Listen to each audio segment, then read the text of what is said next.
used to. I think you can if you really pull hard. I'm not gonna pull hard. I can see you rip the top off it. That's wrong. Good evening. I'm gonna not worry about those downstairs. We'll go ahead and get started.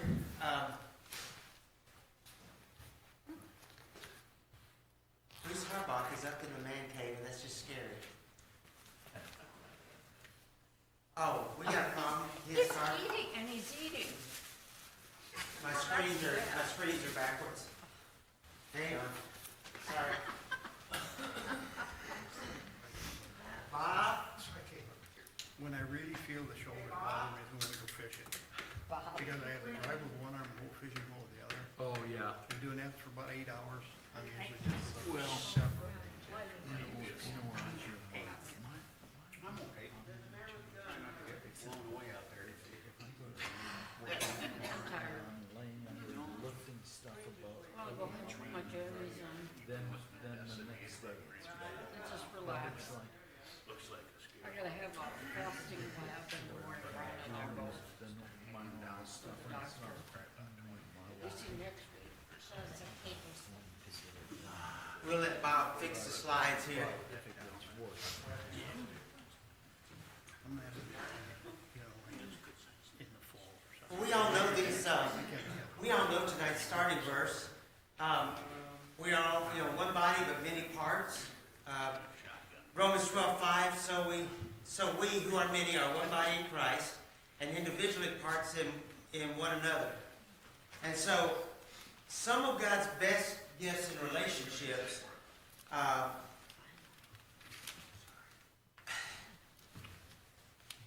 drawing a blank. Some of God's best gifts are relationships with people who show you the gritty, practical side of following Christ. We've been around a long time, and Alice and I in churches all over the world, and you see people that are just on fire to do stuff all the time, and it lasts. You see other people that get on fire and then it burns out because they don't get the response they want. We worked with missionaries at our church in Germany, missionaries at our churches in Fiji, where Alice and I worshipped in Germany.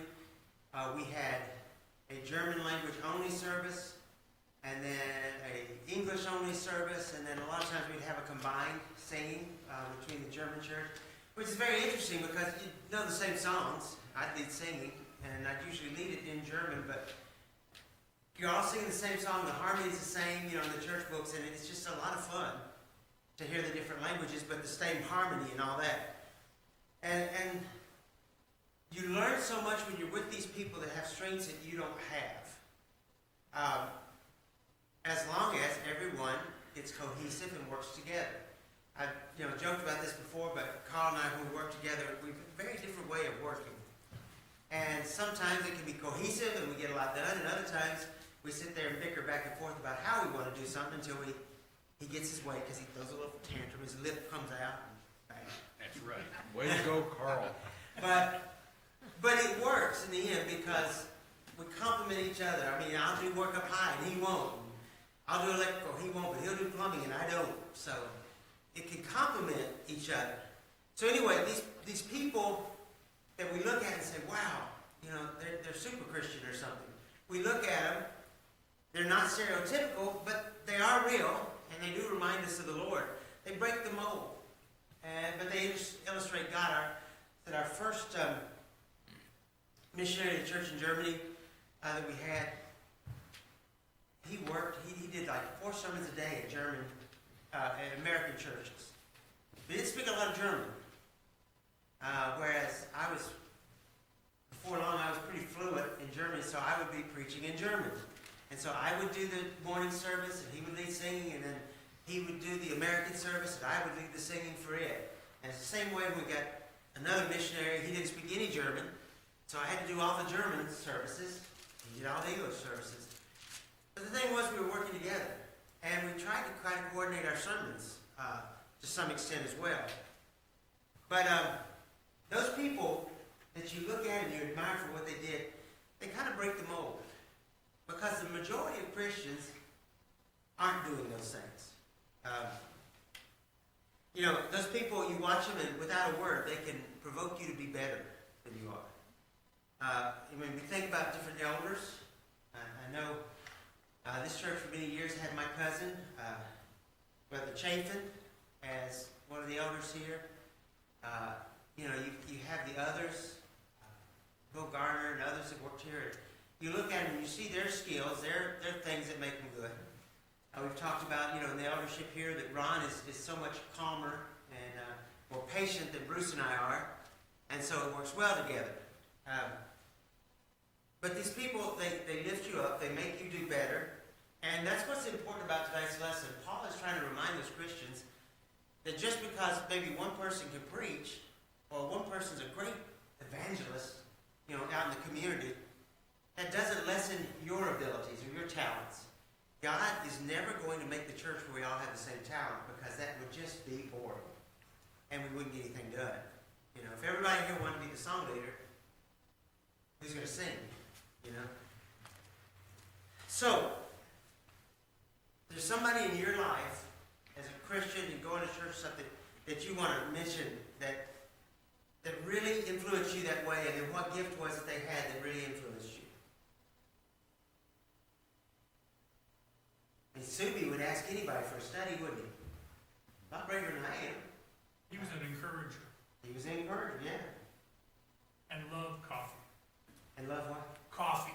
Oh, well, see, now, he and I are twins on that, but, yeah, I mean, see, again, that's not my forte, but it's his, so we can mesh. What about, who else has been here in the past that you've just really been inspired by? Brother Winston Dell, he was quite a role model for me, taught me a lot of things. I still remember, the next day he was going up to Madison to have his heart surgery. And I went out to see him. They lived out there on Stevenson Street Road. And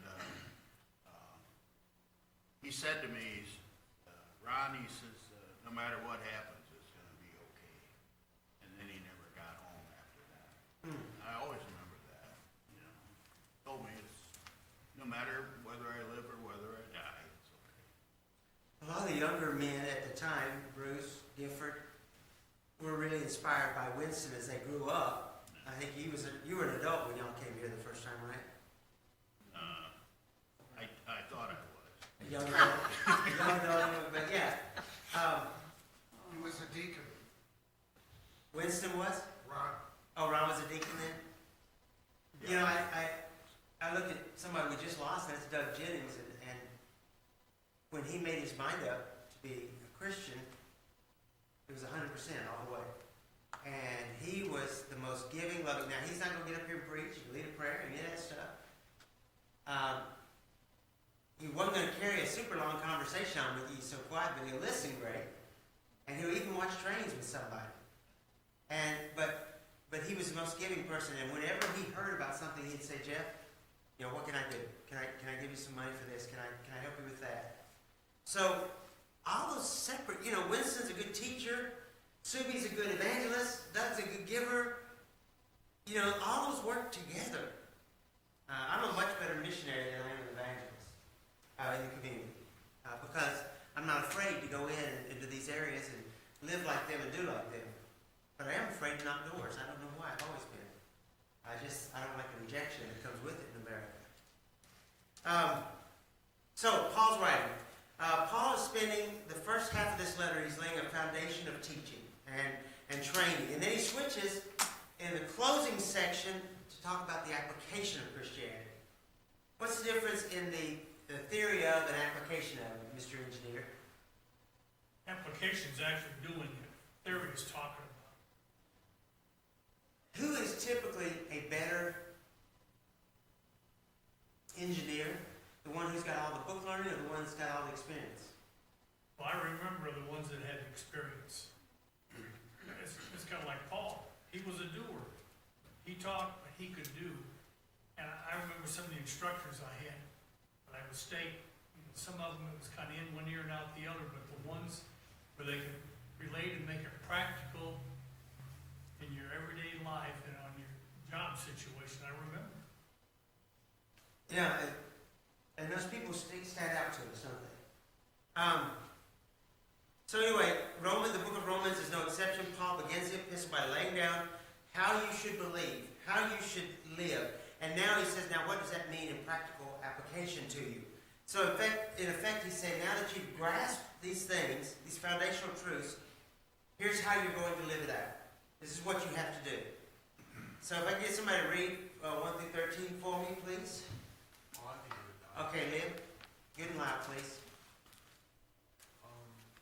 Therefore, I urge you, brothers and sisters, by the mercies of God, to present your bodies as a living and holy sacrifice, acceptable to God, which is your spiritual service of worship.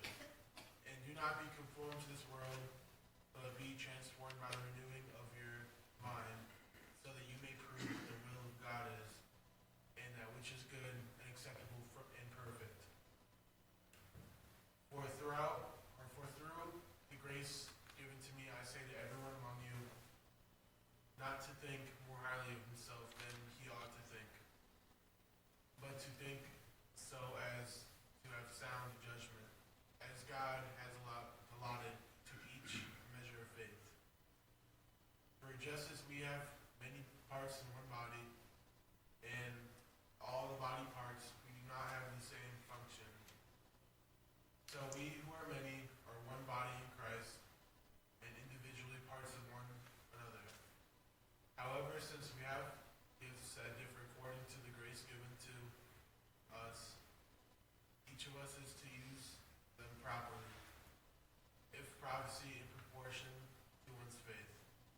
Is service in the act of serving, or the one that teaches them in the act of teaching, or the one who exhorts in the work of exhortation, the one who gives with generosity, the one who is in leadership with diligence, the one who shows mercy with cheerfulness. Love must be free if of hypocrisy. Detest what is evil, cling to what is good, be devoted to one another in brotherly love. Give preference to one another in honor, not lagging behind in diligence, fervent in spirit, serving the Lord, rejoicing in hope, Persevering. persevering in tribulation, devoted to prayer, contributing to the needs of the saints, practicing hospitality. Thank you. All right, so let me go back and look at some of these real quick. So he starts out with this, present your body as a sacrifice. As a living and holy sacrifice. So does that say God is okay with us doing nothing, or does he expect something? What does it take to be a sacrifice? An effort. An effort, right? Something has to go. If it's an animal sacrifice, the animal had to die, because the blood was what was the important part of the sacrifice. For us, if we're going to sacrifice, we have to let go of our lives and put it in God's hand. You let God use us. So it says, don't be conformed to the world, but be transformed. Conform means to look like. Transform means to be totally changed, something different than it was before. We have many parts in one body, and all the parts do not have the same function. So I have a guilt complex sometimes. I will sit there and I'll look at somebody. Now, I'm comfortable preaching. I'm comfortable leading singing. I'm mostly comfortable teaching kids Bible class, more so adults these days. But I'll look at somebody then that has a different skill, and I say, why don't I have that one? And I'll look at Bruce, who memorizes so much, remembers so much. I was like, why don't I have that skill, Lord? And then I look at this person and say, because you don't need all of them. You use the ones I gave you. And God has given us all gifts. Everyone here has a gift. I don't know what your gift may be. You might have to do your own introspection to find it. But it says, since we all have gifts that differ according to the grace given to us, use them properly. And then it goes through, here's your options. You can prophesy, which is teach. You can serve. You can teach others. You can exhort, which means just to lift people up. You can give with generosity. You can lead with faithfulness and diligence. showing mercy. So, and love people without hypocrisy. People know if you're not genuine in your love language. There's a whole series of books on the love language, and I went through them and studied them in a class one time. But it is true. People know when your love language is a lie. They can tell. Especially kids can. Oh man, kids know how to be, don't they? All right. So, what does it mean to present your body as a living sacrifice? Well, what was the command in the army when they wanted you to bring your weapon up to here or to the inspection point? Remember what they say? Present arms. That's right. Present arms. That's what he's saying here. Present arms. It's to stand before, for inspection. And it says your whole body. That's your mind, your body, your abilities, your talents, whatever that is. And it says a living. What makes a Christian a living Christian or a dead Christian? And I'm not talking about physically dead. What's the difference? Their will. Huh? Their will. Their will? Their Okay. actions. Huh? Their actions. Actions, yes. And the sacrifice, if it doesn't cost you anything, it's not a sacrifice, is it? All right, how many people have ever re-gifted something they got at an office party or something they didn't really want it at all? Okay, so we had a Christmas party here years ago, and I opened, and my mother-in-law had drawn my name, and she gave me a CD of Hebrew songs. It was my CD. I hadn't given it to her. She took it at some point and gave me my own CD as a Christmas present. She says it wasn't on purpose, but it doesn't cost anything to give something that you don't value. Be careful, Jeff, of crossing your mother-in-law. That can have serious consequences. She's not scary as she used to be when I first married into the family. Hey, Dwight Moody, an author, said, the problem with a living sacrifice is it keeps crawling off the altar. That's true. Sometimes our living sacrifice crawls away. I mean, in Genesis 22:10, God comes to Abraham and says, Abraham, I want you to give me a sacrifice. What was it? Isaac. His son Isaac. And Abraham, it says in verse 10, reaches out his hand and gets the knife to slaughter his son. And what did Isaac... Now, the Bible is not explicit. Isaac asks him on the way, where's the sacrifice? And he says, God will provide. But Isaac, teenage boy, assumed his father ties him up and puts him on the altar. The Bible doesn't say anything about Isaac fighting, does it? Now, does that mean he did or didn't? I don't know. I can't answer the question. But I do know this. Abraham, I've always thought of, as a father, I can see me saying, okay, God, I'm ready to do it. Wait for the little crack of thunder to say stop. Okay, God, I'm really mean, but God knew his heart. So he knew when his knife got up there ready to come down, he meant it. And then that's when it was a living sacrifice. That's when it was about to cost him something. What does you think Paul means when he says, be transformed by the renewing of your mind? What is he saying?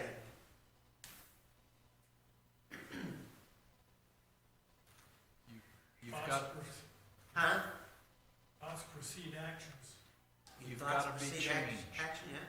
You got to be changed. To be transformative change, you're different. Does anybody know what this movie is behind me? Remember the Transformer movies? I was not a fan. I didn't watch them, but we were at Universal Studios a few years ago. Alice and I were, and this little VW Bug, or no, a little Corvette came rolling up, and then you hear all this, and this giant stood up, and they really do. It was cool. I don't know how they did it, but it was the giant was folded up into that car shape and then stood up and started walking. It was just so cool. The Transformer there totally changed from a regular car to a giant robot thing. And that's kind of what he expects from us. In 2 Corinthians 5:17, he says, if you're in Christ, then the new creation has come and the old is gone. The old is supposed to be totally gone from it. So, he says this in 2 Corinthians, he tells the people in his second letter to them, he says, look, we all with unveiled faces contemplate God's glory. In other words, take away all that that's covering it. All that way, the stuff that's in the way of it. What did God tell Moses when he wanted to see him?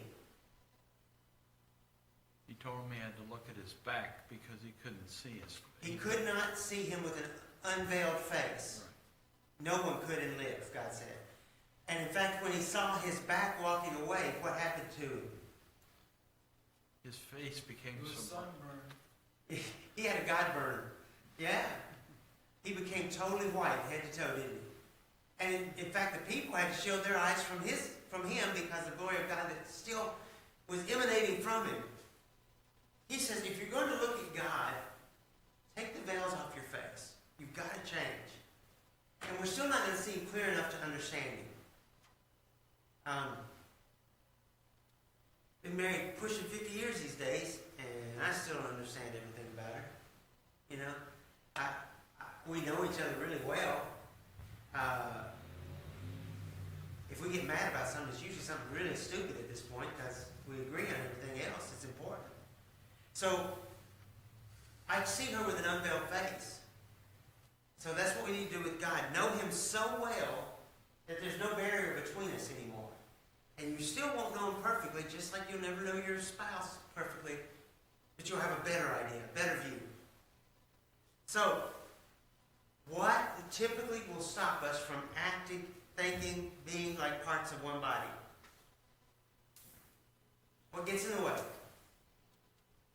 Right? Pride? Debbie? Thinking you can do it on your own, you don't need anybody else. Okay. Self-sufficiency, yeah. Anybody else? Ron? Also, outside influences will have a major effect on things. Romans 1:28, a debased mind. Your mind's been brought down. Yeah. Not good enough?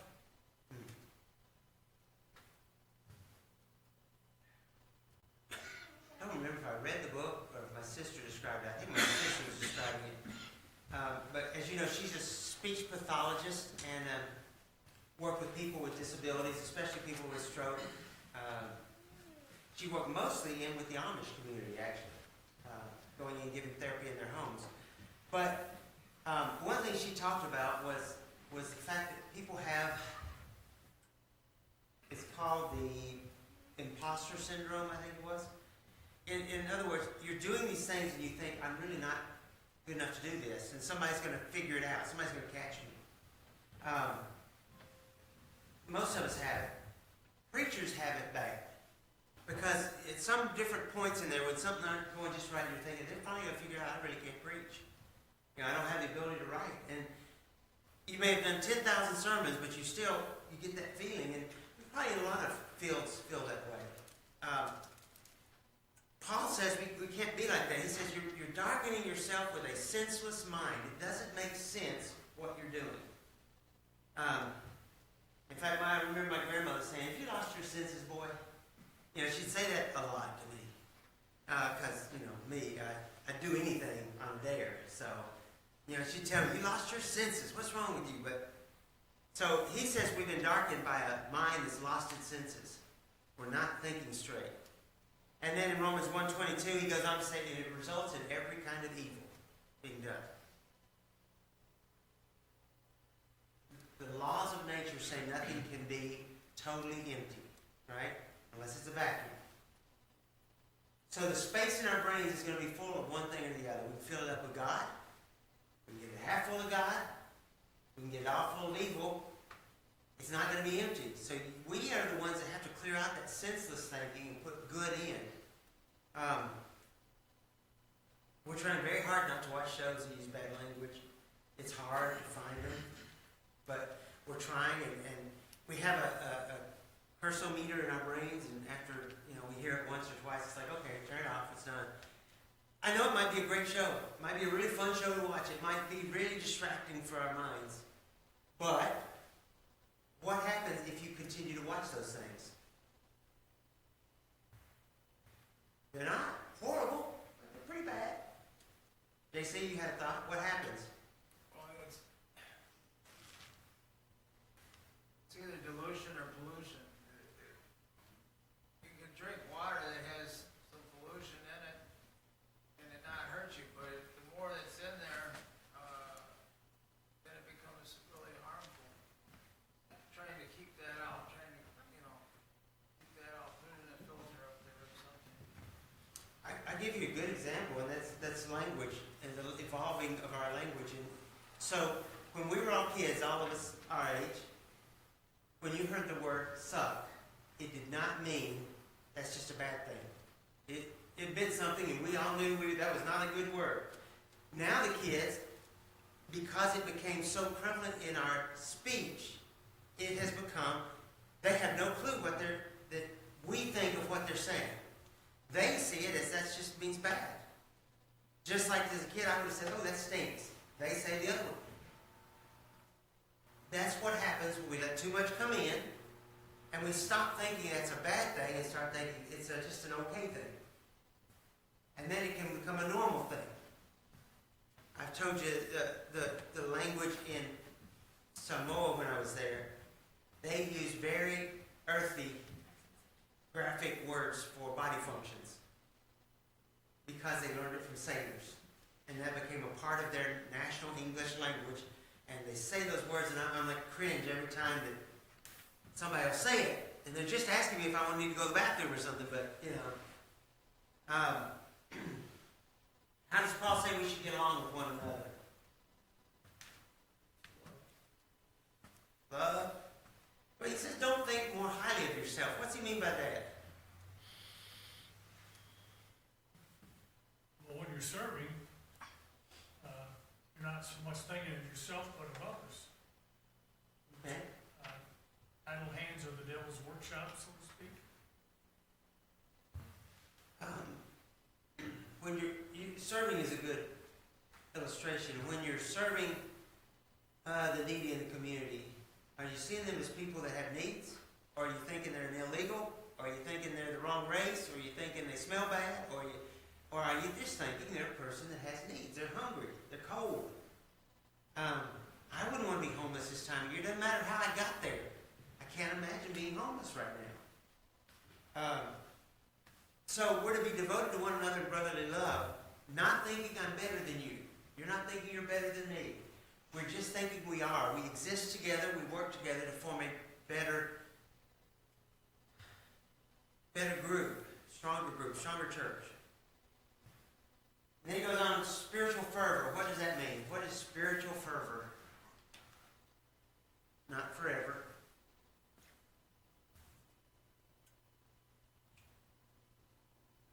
I remember the old saying, keep hope alive.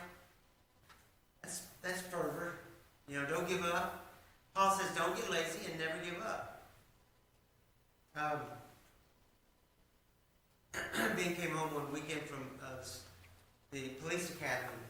And you may have heard me tell this, he was covered in bruises head to toe. And he took me to the other room and pulled off his shirt and rolled up his pants, and there wasn't an inch of him hardly that didn't have bruises on him. And what it was one of the graduation exercises that they start out with one guy fighting him for his gun, and he's trying to hold on to his gun no matter what.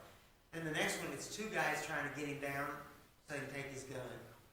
And then they had another one where it was just all out hand-to-hand fighting, you know, as hard as they could. And he said the guys that were trying to get his gun were beating him with padded, but it's still a baton in the middle of that. And they're hitting him with these padded, so he's covered in bruises. But the point he said that they made was, the minute you're down, what happens? You're dead. If you let a bad guy get you down and he's on control of you, you're dead.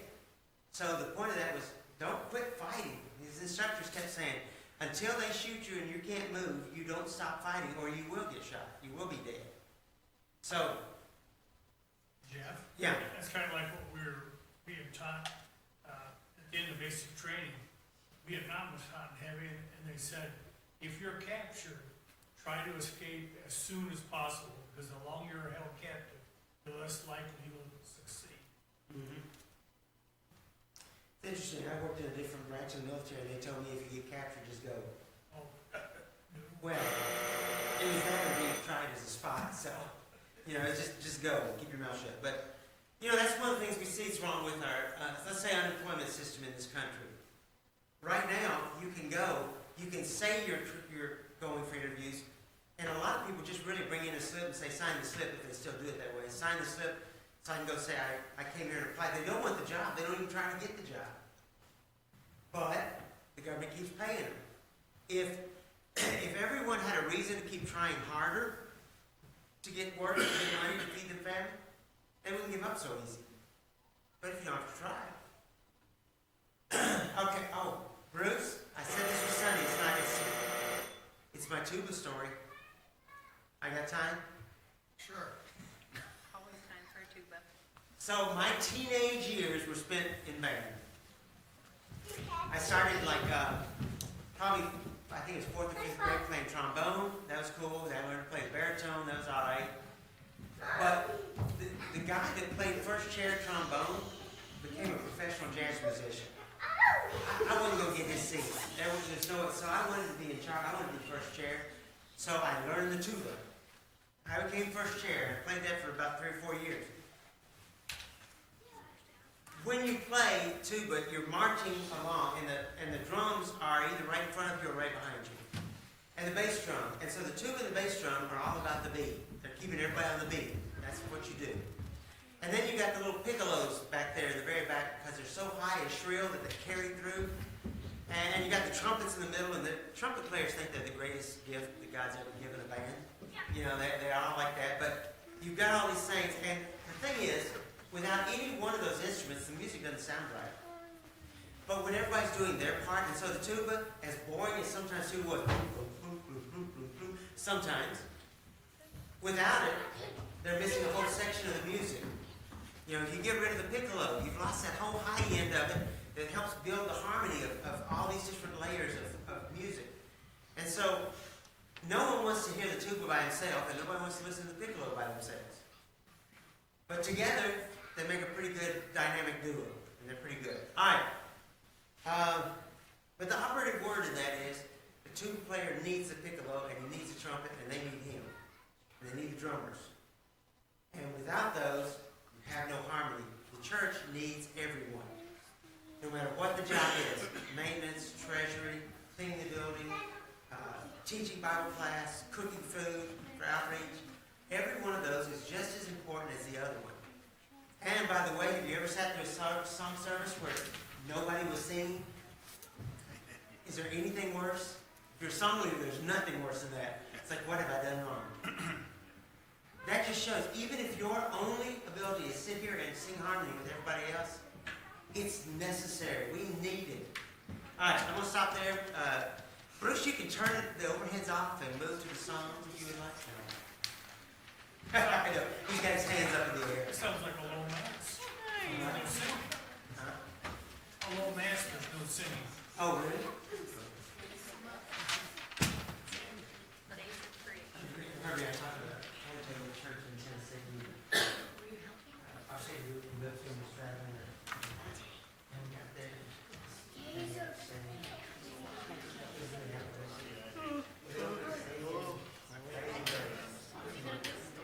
and his wife started singing. He never sang it. But he's only one to hear through this.